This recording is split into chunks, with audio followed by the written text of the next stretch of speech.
Guys, स्वागत है आपका हमारे YouTube चैनल स्टडी का डेली डोज में। मैं आ गया हूँ एक और क्वेश्चन के साथ आपकी स्टडी के डोज को आगे देने। ठीक है, हमारा क्वेश्चन है, एक फल विक्रेता कुल सेबों की संख्या का आधा तथा एक सेब पहले ग्राहक को बेचता है। शेष का 1/3 और एक सेब दूसरे ग्राहक को, शेष का 1/5 तथा एक सेब तीसरे ग्राहक को बेचता है। इसके बाद उसके पास 3 सेब बच जाते हैं, तो हमें फाइंड करना है प्रारंभ में उसके पास कितने सेब। देखिएगा, इस तरह के सवाल आएंगे तो ये सवाल आपको पहले से करके जाने होंगे, वरना आप सवालों में फंस जाएंगे और टाइम टेकिंग हो जाएगा। इससे एग्जाम में निकलने की उम्मीद बहुत कम हो जाती है। ठीक है, तो इस तरह के सवालों में पहले से करके जाना होगा। तो आइए इसे कैसे सॉल्व करेंगे। ठीक है, पहले हम बेसिक से करते हैं। माना कुल सेब एक्स है, उसने कहा है कि पहले ग्राहक को, यानी फर्स्ट ग्राहक को उसने क्या करा, पहले ग्राहक को उसने कुल सेबों की संख्या का आधा, हमारे एक्स सेब है इसका आधा, एक सेब पहले ग्राहक को उसने दे दिया। तो हमारे पास बचे सेब कितने हो जाएंगे, 6 सेब हो जाएंगे।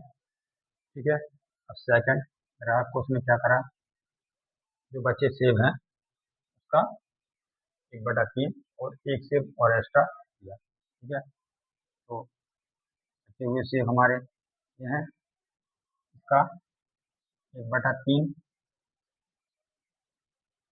ठीक है, और एक सेब एक्स्ट्रा दिया हमारे पास। तो गाइस, अब हमारे पास बच्चे सेब कितने हो जाएंगे, बच्चों के सेब सेब वो दे चुका है, हमारे पास बचे हुए सेब क्या हो जाएंगे,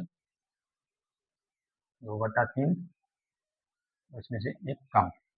ठीक है, अब वो तीसरे ग्राहक को क्या करता है, जो बचे हुए सेब है उनका 1/5 और एक। ठीक है, तो ये हमारा जो निकला है जिसके बराबर होगा और आंसर हमारा 20 निकल कर आएगा।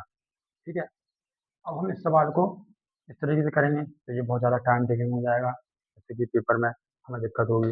अब हम इस सवाल को क्या करते हैं, ट्रिक से करते हैं, डायरेक्ट ऑप्शन से ही करने की कोशिश करते हैं। तो अब हम आते हैं अपने ट्रिक पर कैसे करेंगे, देखिए। क्योंकि उसने बोला है कुल सेबों की संख्या का आधा एक सेब पहले ग्राहक को, शेष का 1/3 दूसरे ग्राहक को, शेष का 1/5 तथा एक सेब तीसरे ग्राहक को बेचता है। उसके बाद उसके पास 3 सेब शेष बच जाते हैं। ठीक है, प्रारंभ में उसके पास कितने सेब थे, तो ये ऑप्शन में हमें दिए हैं वो प्रारंभ के सेब दिए हैं। तो हम जो कंडीशन सवाल में हो रही है वो हम ऑप्शन के साथ करके देखेंगे। अगर वो जो ऑप्शन इस कंडीशन को पूरी तरह से फॉलो करेगा वही हमारा आंसर होगा। ठीक है, तो हम आ जाते हैं ऑप्शन नंबर 1 पर। पहले उसने बोला है 15 सवाल है, 15 सेब है। ठीक है, उसने बोला है पहले का आधा, हम 15 का आधा करेंगे यहाँ पर, तो ये 7.5 आ रहा है। ठीक है, 7.5 आ रहा है, +1 सेव करेंगे, क्योंकि सेव जो होगी वो एक पूर्ण संख्या के रूप में ही यूज होगी, कोई किसी को काट कर तो देगा नहीं आंसर। ठीक है, तो हमें इसमें ये याद रखना है कि अगर संख्या पूरी नहीं आए तो वो हमारा ऑप्शन हो ही नहीं सकता। ठीक है, इस ऑप्शन को हम निगलेक्ट कर देंगे, अपने सेकंड ऑप्शन पर आएंगे। सेकंड ऑप्शन में उसने बोला 18 सेव है, इसका हमने आधा करा, हमने इसका आधा करा 18 का, ये 9 आया, +1 सेव, अगर कंडीशन थोड़ी फॉलो करी। ठीक है, यानी 10 सेव चले गए। अब उसके बाद उसमें बचे हुए सेव कितने हैं, बचे हुए सेव 8 हो गए। अब 8 पे हम 1/3 करेंगे, 8 का 1/3 इसे हम भाग देंगे, 2.6 के लगभग आएगा।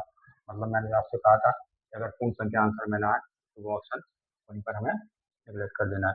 तो ये अभी ऑप्शन हमारा काम नहीं करेगा। तो हम आ जाते हैं अपने ऑप्शन नंबर सी पर उसने बोला है 20। ठीक है, 20 का आधा करेंगे हम, इसका आधा करा 10, 10 11, 11 से बच गए, बचे हुए 100 सेव हो गए 9, 9 सेव हो गए, इसका 1/3 करेंगे।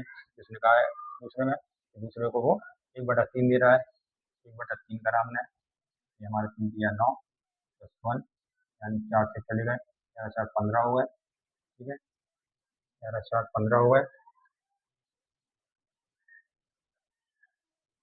इतने से हमारे चले गए 15 से, बचे हुए से कितने होंगे बच्चों से अब 5 बजे 5 का 1/5 में करेंगे, 5 का 1/5 में करा, ठीक है।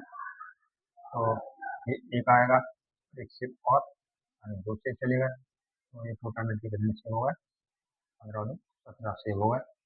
अब हम 20 में से 17 घटाएंगे और बस 3 से बच रहे हैं, जो कि हमारी कंडीशन को फॉलो कर रहा है, इस वाली को। लास्ट में 3 से बच रहे हैं, तो यही हमारा आंसर होगा, ठीक है। तो गाइस पेपर में इस तरह हम सॉल्व करेंगे इसे, ठीक है।